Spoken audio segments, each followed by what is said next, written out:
So let's just go through some of the key teams now, Scarbs, and just pre-Imola, having got these first 3 races out of the way now. Let's talk about Ferrari and how well they manage the tyres. Even when Red Bull are starting to grain, Ferrari are in the sweet spot with their tyres in terms of getting them up to temperature quickly. They seem to do a better job in qualifying as well. Longer stints. Everything looks good on that car. It is. And if we go back to, sort of the end of testing, it felt like, was this just another Ferrari winter test season, or did they actually have something in this car? And yet the F1-75 is the business so far. It's outshone everybody else. But I think the thing with the Ferrari isn't so much that it's the quickest car out there. I think we can make lots of arguments between that and Red Bull. It's just the most consistent.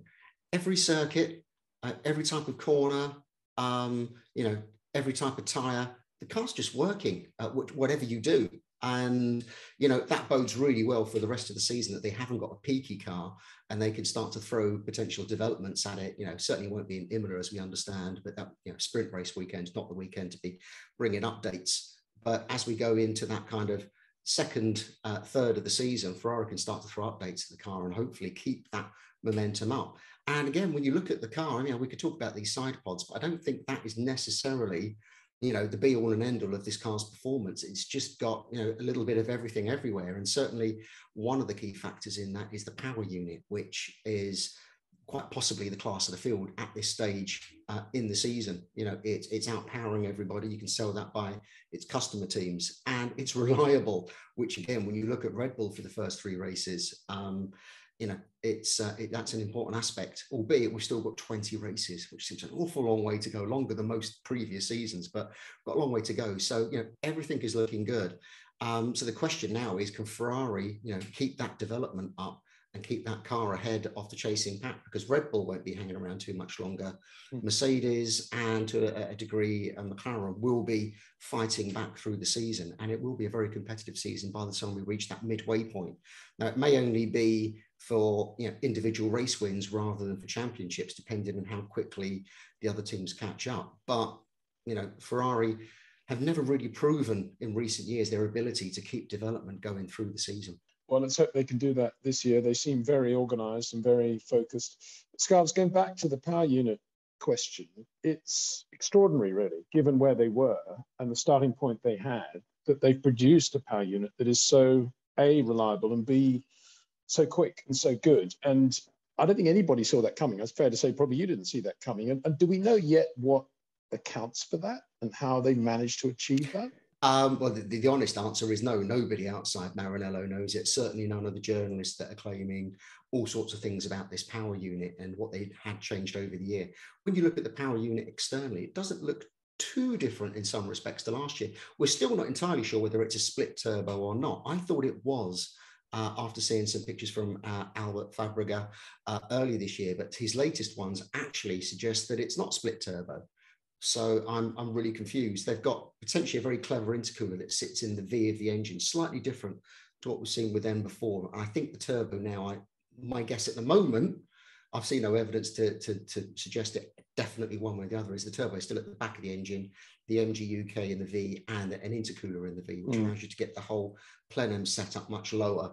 And the plenums actually feed from the front down from where the intercooler exits. Now, we know Ferrari did a big hybrid update late last year where they upped the voltage, which means Ferrari really were way behind the rest of the grid on hybrid technology. So that's really helped them late last year. So then you would have to guess that their upgrade this year is all about combustion.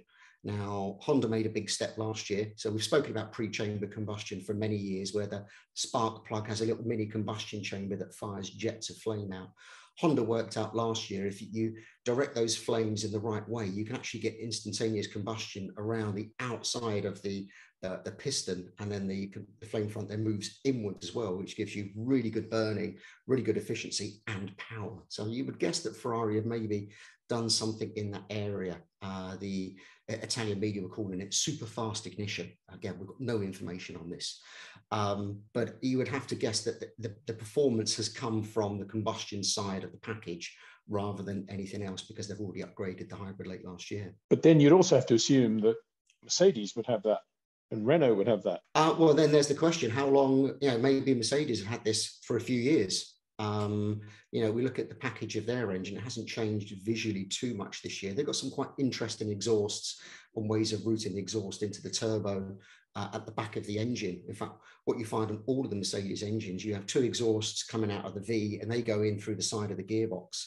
And then you've got one exhaust that actually goes up over the engine and in through the top of the gearbox to reach the turbo. So they're either joining the turbo in a slightly odd way, or just they're joining literally as it goes into the turbocharger at the back of the engine.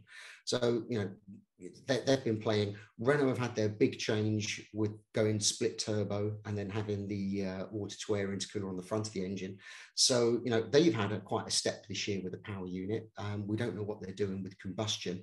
Maybe all of the other developments have limited what they can actually devote to looking at these areas. So, this still remains a very, very secret area. And it's only been Honda that have been very open with this, even though their engine, we have to remember, is still running in Formula One under HRC stickers branded as a Red Bull powertrain.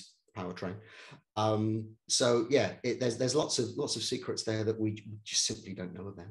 If you took a very general comment, you could say that with the new regulations as they've turned out, that it's been an advantage for Ferrari to have been coming a little bit behind power-wise and aerodynamically, because they've been looking for things that they haven't had and found them. Whereas I guess you could say Red Bull and Mercedes have been sort of above the level of what the new regulations required them to do. And it's been more difficult for them to damp down, in effect. That doesn't apply to the power unit really, but I guess that possibly applies I think it applies to both. Red Bull and Mercedes were already operating at a very high level. Ferrari were coming from the back foot, certainly in terms of the chassis and certainly in terms of the power unit, but they've somehow managed to get the two to come up together and kind of dovetail at just the right time. And they've made a bigger step than everyone would have thought possible, certainly at this stage of the season, what we've seen. And meanwhile, Red Bull have had reliability issues and Mercedes have got just basic performance issues. So for Ferrari, it's come at the perfect time. Let's talk about Red Bull, because it's going to be interesting to see how Adrian approaches the problems that they have, that they seem to be a bit harder on tyres. They seem to have to work the tyres harder to get them into the sweet spot. They've got more reliability issues. They're very quick in a straight line. And the evidence from the last race was that they were not particularly able to convert that additional top speed advantage into more downforce because of the porpoising issues that come in. It's an interesting balance that they have to strike now.